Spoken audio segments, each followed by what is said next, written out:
Hi everyone. So I know we haven't seen each other for a while. That's mainly because I've been a bit ill. But I'm alright now, and I'm here with a video. Let's get this thing started. So I have quite a few books to show you. I'm not gonna lie. I have five, which I bought with an Amazon gift card that I got for Christmas, and then I have four which I bought from a charity shop. Then I have a lot more, which I received for review. So let's go straight into it. I got a £50 Amazon gift card from my friend for Christmas, and I managed to get five hardback books, which I'm very excited about. So I will show you them now. So the first book I got is Phoenix Island by John Dixon. I don't know how well you can see this because the lighting is very bright. Yeah, this is Phoenix Island by John Dixon. And it says, right, let me read the inside. A champion boxer with a sharp hook and a short temper, 16-year-old Carl Freeman has been shuffled from foster home to foster home. He can't seem to stay out of trouble, using his fists to defend weaker classmates from bullies. His latest incident sends his opponent to the emergency room, and now the court is sending Carl to the worst place on earth, Phoenix Island. Classified as a terminal facility, it's the end of the line for delinquents who have no home, no family, and no future. Located somewhere far off the coast of the United States, and immune to its laws, the island is a grueling Spartan-style boot camp run by sadistic drill sergeants who show no mercy to their young orphan trainees. Sentenced to stay until his 18th birthday, Carl plans to play by the rules, so he makes friends with his wisecracking bunkmate Ross and a mysterious grey-eyed girl named Octavia. But he makes enemies too, and after a few rough scrapes he earns himself the nickname Hollywood, as well as a string of punishments, including a brutal night in the sweatbox. But that's nothing compared to what awaits him in the chop shop, a secret government lab where Carl is given something he never dreamed of, a new life, a new body, a new brain. So I thought that sounded absolutely incredible, and so obviously I picked it up.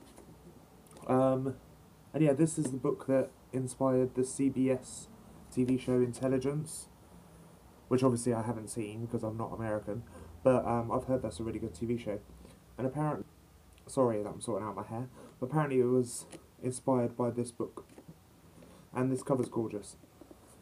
Okay, next book I have is The Ability by M.M. Vaughan. And this says, some kids excel in art, others in sports or math. But Christopher Lane's talents lie only in thieving and lying. Or so he's always been told. So it comes as a shock to everyone, not least to Chris himself, when he wins a place at an exclusive academy after a very unusual interview. It turns out Chris does have a natural gift for one thing, something that every child can do during their 12th year, though few will ever find out. He can enter people's minds. Now Chris must learn to use his power, his ability, to make the world a safer place. But while Chris is perfecting his talent, twin brothers Ernest and Mortimer are using their ability to carry out the plan their mother has spent many years perfecting. And she's not interested in saving anyone, all she wants is revenge. So I've heard this is incredible. I've heard really good things about it, and obviously I wanted to check it out. And it's beautiful. Really, really beautiful. And the next book I have is Stranger by Rachel Mania, I think, Brown, and Sherwood Smith. And this is about this place. It used to be Los Angeles, is now called Las Anclas. And like it's a gated community, and nobody goes in and nobody leaves. But one day this guy comes into the town and changes everything, and everyone's like, "Who the f are you? What are you doing in our town?" And they try and find out. So yeah, that is Stranger, and it's absolutely gorgeous. And the sequel Outcast comes out soon, so if I enjoy this, I will pick up Outcast. The next book I have from Amazon is Snow Like Ashes by Sarah Rash. On the back it says, a heartbroken girl, a fierce warrior, a hero in the making. Can Mira save a world she's never truly known? I don't really know much about this, but I know it's a high-ish fantasy. And yeah, I wanted to get into it, and it's absolutely beautiful. And this chakram on the front, when you take off the dust jacket, it has the chakram underneath, and the spine is just gorgeous. So yeah, I'm excited to get into this. Yes, that's that one. Next, last book I have from Amazon is Not a Drop to Drink by Mindy McGuinness, and again, it's absolutely stunning. And what do I know about this book? Well, I know that it's a girl who lives in a world where there's hardly any water, or there's no water, but there's a pond outside her house, and she tries to protect the pond from people, bad people who try and come and take water from it. Yeah, so moving on to some books I got from a charity shop. I have 4 that I picked up the other day. Yes, so the first one is Benediction by Kent Harroff. I don't know if you can actually see that title. Oh, you can now. It's a beautiful cover, I think. But yeah, this is Benediction by Kent Harroff.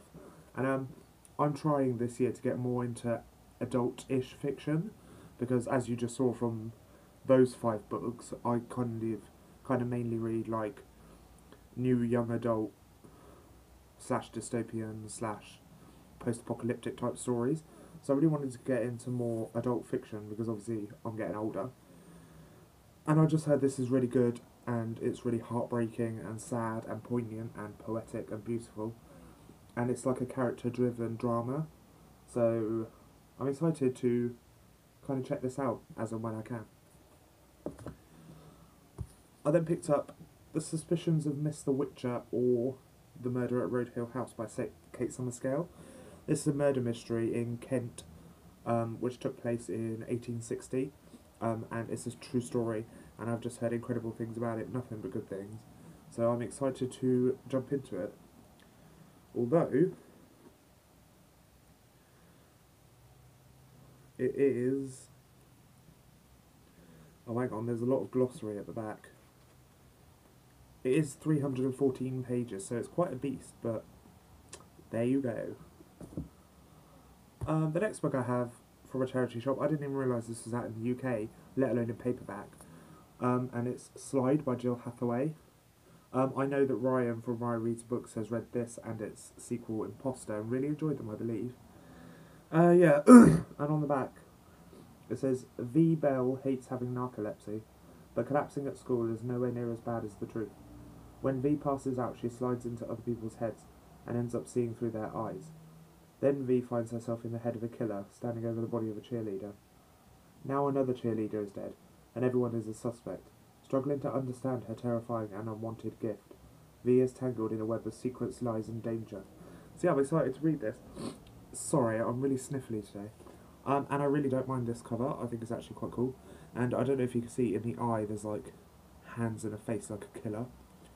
So yeah, I've heard this is good. And Cynthia Hand, who wrote Unearthly, has blurbed it saying heartbreaking and heart-pounding. So I'm excited for it.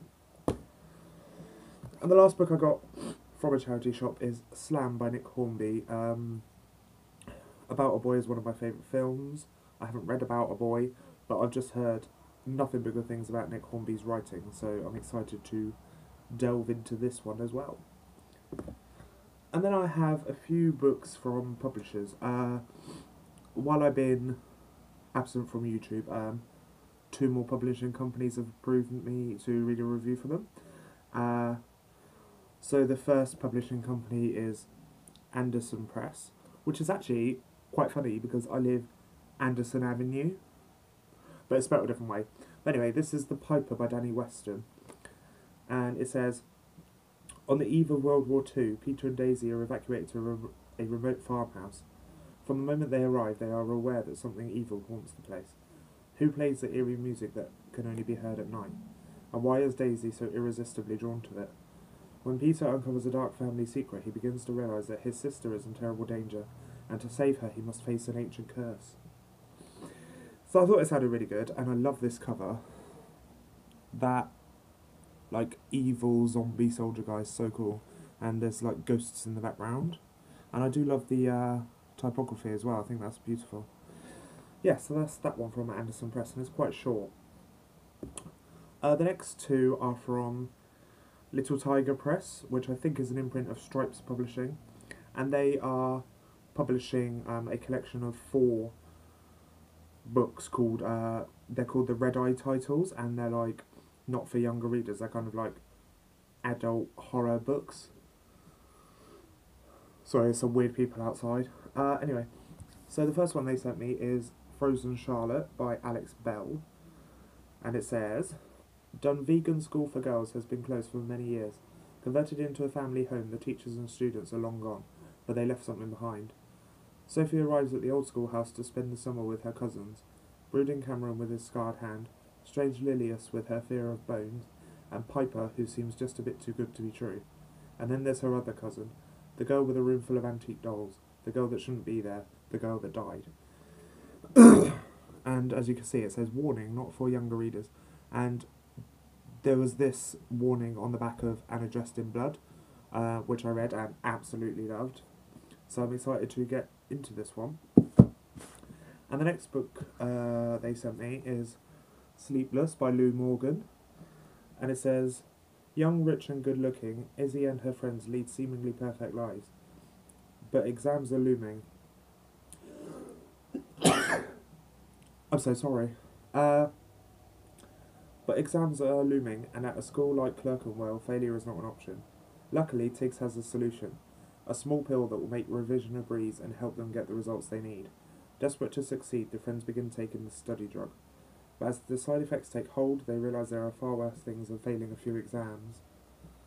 So this also sounds really good, and it has that not for younger readers warning too. And then Canongate sent me quite a few books. Like I said, I wanted to get more into adult fiction this year. So I requested some Ruth Ozeki books, and they're publishing them with new covers and new spines. So I got My Year of Meats, All Over Creation, and A Tale for the Time Being. And these covers are absolutely gorgeous. And obviously the spines all match too. But yeah, I'm just excited to get into these. She's a Japanese writer, I think. So that'll be interesting. Like Natsuo Kirino. She's like a Japanese writer. Yeah. And then I have Humans and A to Z by Matt Haig. And I read The Humans by Matt Haig, and it was absolutely fantastic. So I want to give another one of his books a go. And this was published on the 1st of January.